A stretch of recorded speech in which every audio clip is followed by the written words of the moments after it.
The reason you can call an emotion sadness is because you feel the emotion. You look at the emotion. Here's this feeling that I'm experiencing. It's sad, it's unpleasant, it's painful. But in order to see this experience as sadness, let alone unpleasant, you have to stand apart from it. So sometimes I suggest emphasizing the I, neglecting the feeling. Emphasize the I that knows the feeling, or the I am in the feeling. But your approach more, and approach that I sometimes recommend, is don't pay any attention to the I or the I am. Come closer to the feeling. Come so close to it that you cannot stand apart from it as a separate knower. You merge with the feeling.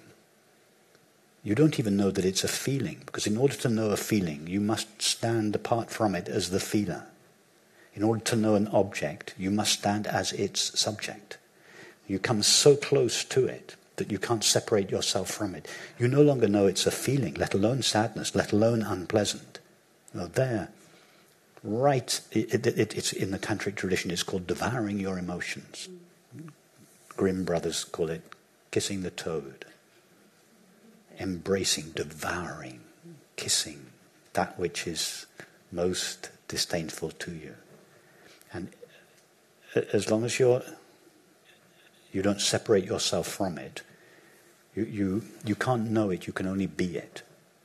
And there's no distance between yourself and the experience, and therefore no room for sorrow. Right at the heart of the experience, you find peace. That's why ultimately all emotions, even the most painful emotions, are made out of peace or joy. Even depression is made out of joy. If you go deeply enough into it. So with that in the background, what would sorrow without resistance feel like? Well, what's the common name for the experience, for an experience in which there is no resistance whatsoever? Well, peace. That's it. But that's it. Okay, what I'm struggling with is it feels like a denial of feeling.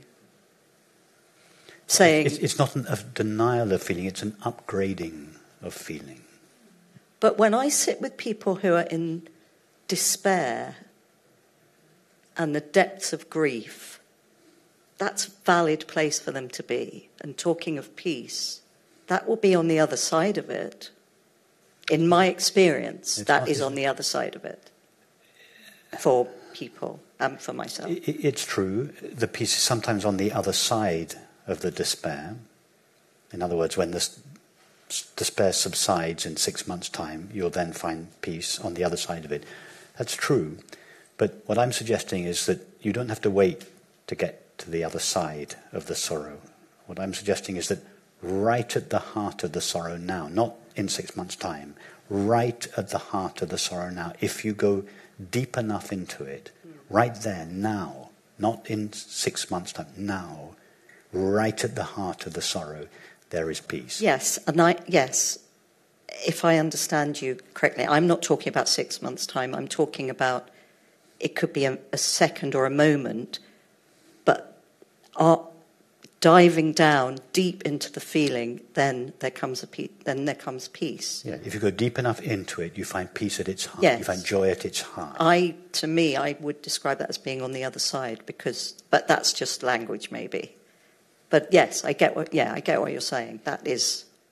So I'm not denying the feeling. I'm rather the opposite. I'm going deeply into it. Most of us, when we face our feelings, we just go halfway. For sure, yeah. It's like normally, if we have a painful feeling, instead of facing it, we turn around from it and we escape from it into objects and substances. So then we go to a therapist, and the therapist says, no, turn around and face your feelings. Well, okay, we turn around and face the feelings. That's the first step. But it's not enough. If we just turn around and face the feeling remains. We're just no longer avoiding it through objects and substances and activity. We're facing it.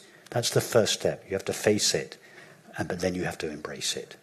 Not just face it. You have to bring it close and closer and closer until the you that stands apart from the feeling and knows it as a feeling, as sorrow, as unbearable, dissolves into the feeling. And this collapse of the subject-object experience is called joy. Yes.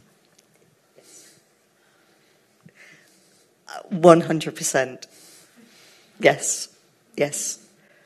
And it's fine to linger for a while with your patients. You've turned them away. They're no longer escaping from their sorrow into substances, activities, and so on. You've turned them around. That's beautiful. And you may, as you say, have to spend some time there. Talk about the sorrow, its apparent causes, and so on. That's fine. But the sorrow will remain unbearable sorrow.